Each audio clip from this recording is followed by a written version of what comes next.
যখন পারবেন, যত নজরে থাকবেন, তত প্রাণবায়ু ঠিকঠাক থাকবে, তত ব্লকটা কমতে থাকবে। এগুলো হচ্ছে মেন্টাল পিস, বুঝতে পেরেছেন? এই সময় কাছের লোকের নজর ছাড়া হওয়া একদম চলবে না, বুঝতে পেরেছেন?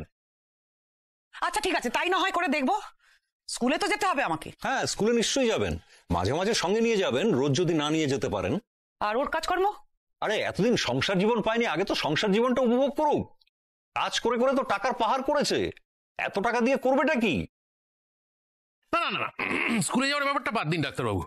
ও যে সময়টা স্কুলে যাবে, আমি না সেই সময়টা কোর্ট ঘুরে আসবো। আচ্ছা ডাক্তারবাবু, ও যখন একা একা ওর কাজে কোর্টে যাবে তখন কোনো অসুবিধা নেই তো? না না, আমি যে কথাগুলো বলছি সেগুলো মেনে চললে কোনো অসুবিধা হবে না। বাকি সময়টা আপনি সঙ্গে থাকবেন, ও যা বলবে তাই শুনবেন, তাই করবেন। আর ও হাজার খোঁটা দিলেও আপনি কোনো উত্তর দেবেন না, কেমন? বুঝতে পেরেছেন তো?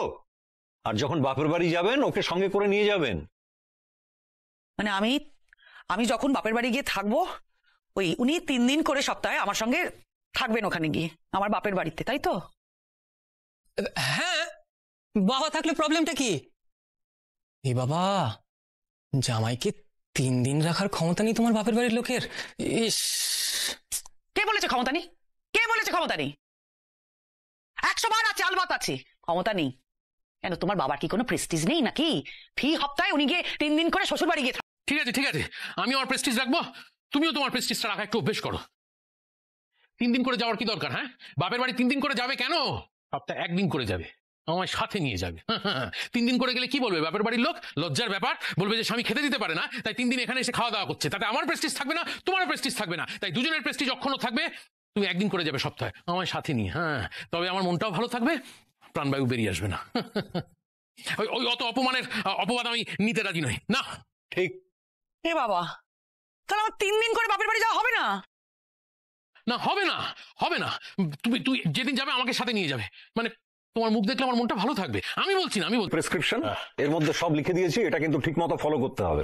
হ্যাঁ, 1 নম্বর ভালো করে স্বাস্থ্যকর খাওয়া দাওয়া, ঠিক আছে। সকাল বিকেল হাঁটা, ব্র্যাকেটে বইয়ের হাত ধরে হাঁটা। 3 নম্বর প্রিয়জন যেন নজর ছাড়া না হয়, ব্র্যাকেটে বউ। শ্বশুর বাড়ি গেলে সপ্তাহে 3 দিন গেলে 3 দিনই স্বামীকে নিয়ে যেতে হবে, আর 1 দিন গেলে 1 দিনই নিয়ে যেতে। মোট কথা আলাদা রেখে চলে যাওয়া যাবে না, ঠিক আছে? আমি এই প্রেসক্রিপশনই ফলো করে চলবো। কিন্তু কতদিনে ফল পাবো? 7 দিন। 7 দিন? হ্যাঁ, 7 দিন। যাক বাবা। মা, অন্তত এই 7টা দিন, হ্যাঁ, এই নিয়মগুলো কিন্তু স্ট্রিক্টলি ফলো করবে। তাতে যদি আমার বাবা ভালো হয়ে যায় আর কি, তাই না? হ্যাঁ, আমার যা ধারণা এই প্রেসক্রিপশন মেনে চললে আমি 7 দিনই ভালো হয়ে যাব। যাক বাবা, বাড়িতেও শান্তি। ও খাস্তগি জেঠু, তুমি 7 দিন বাদে আর একবার এসো কিন্তু। না মানে সেলিব্রেট করতে হবে না পুরো বিষয়টা নিয়ে। কারেক্ট। বাবার ভালো হয়ে ওঠা আর মায়ের এই স্যাক্রিফাইস